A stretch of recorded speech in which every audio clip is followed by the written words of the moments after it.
Thank God. It's me, Alan, and the Scottish guy, Tom.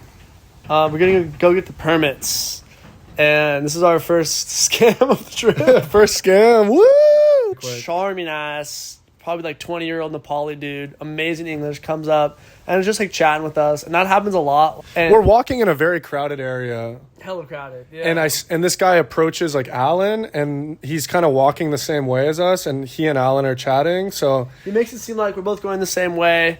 Look at these some white people. He's like curious about us, so he's talking to us. He's like, "Where you guys going?" I'm going to. He's like, "I'm going to art festival. Like I'm an artist. All this stuff." We're like, "Oh, that's interesting." His English is so good. He's like, "I'm trying to practice my English. I just want to like chat with you guys." Oh yeah. He even said, kind of to disarm us a bit. He's like, "Oh, I'm not going to ask you for money or anything. Yeah. I'm not a guy." We were getting we were a little bit like exactly. We're getting constantly swarmed by people trying to sell us weed, trying to sell guiding service. Something. Yeah. We're kind of like, me and Alan were kind of like weed magnets over there. Yeah, they see us and they're like, These oh yeah, guys. the weed grows everywhere in Nepal, so it's in abundance. And so when they see some dudes that look like us, Yeah, they're like, let's sell them weed. At some point, he's been walking with us long enough that I'm like, who is this guy again? Yeah. And so we kind of decide we're going to split off, and we're like, because he wants to take us to this festival, and we're like, listen, man, we got to go get our permits.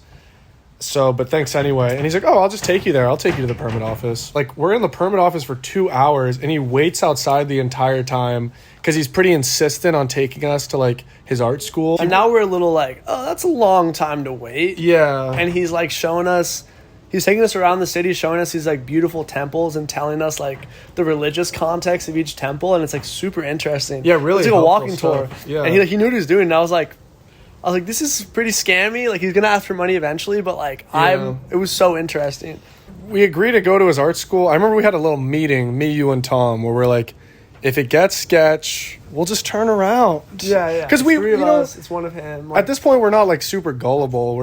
We're just like, let's check it out. And then he pulls us into this little alleyway, like courtyard.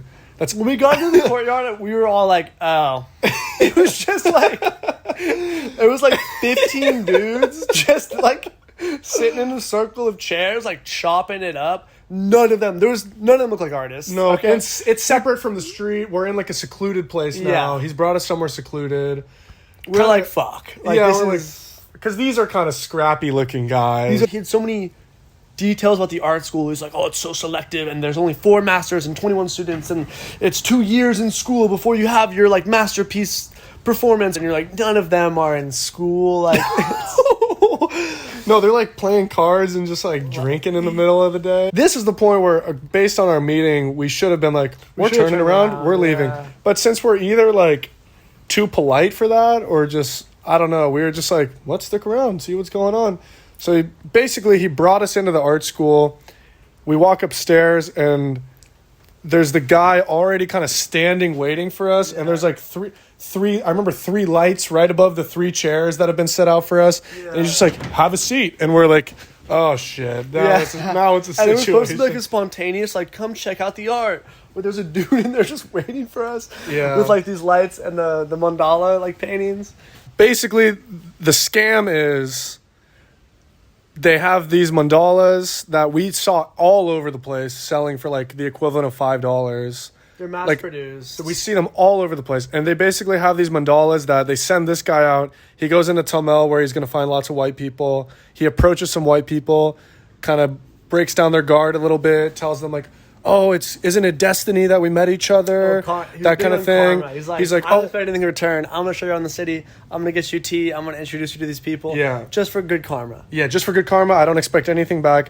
And then he brings you back here, and then they sit you down. They bring you tea. They really butter you up and make you feel a little bit like indebted to them. And then they ask you like 200,000 rupees. They're kind of pressuring you to drop like a ridiculous amount of money. They're not kind of pressuring you. They're really pressuring you. And if you say no, they're like, oh, but don't you want good karma? Like, my friend showed you around the city all day. Yeah. And you're inside. And there's like 15 of them outside. There's a couple of them inside with you. Yeah. We keep saying no. We're thinking of excuses. Oh, we're going to go hiking. They're like, we can put it in this little tube. Like, we'll mail it to you. Just we'll right mail down it to your you. address. Like, oh, we take card. No, we take card. No, yeah, exactly. We keep saying no. Oh, we don't have the money. We had just brought enough money for this one trek. Yeah. And he's like, oh, like, you come to our country and you don't want to support. Like, your money goes so far. Like, we're working so hard. COVID hit us hard, and it's getting really pushy. Bringing in the earthquake too. Yeah. Oh, the 2015. We're like, it's getting really pushy. Me and Alan are too soft to even do anything. Pushovers. So we're real lucky that we had Tom, who finally stood up and was like, "We're done here.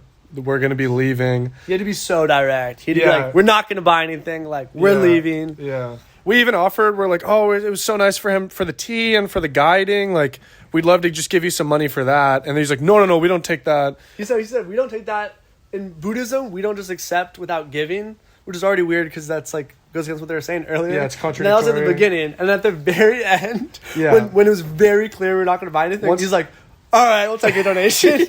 Just like once he realized, And another funny quote from that was when we made the excuse that we didn't have any cash, and he said verbatim, "Well, in Buddhism, we don't believe cash is everything, so we also take Visa and MasterCard." That was wild. Yeah.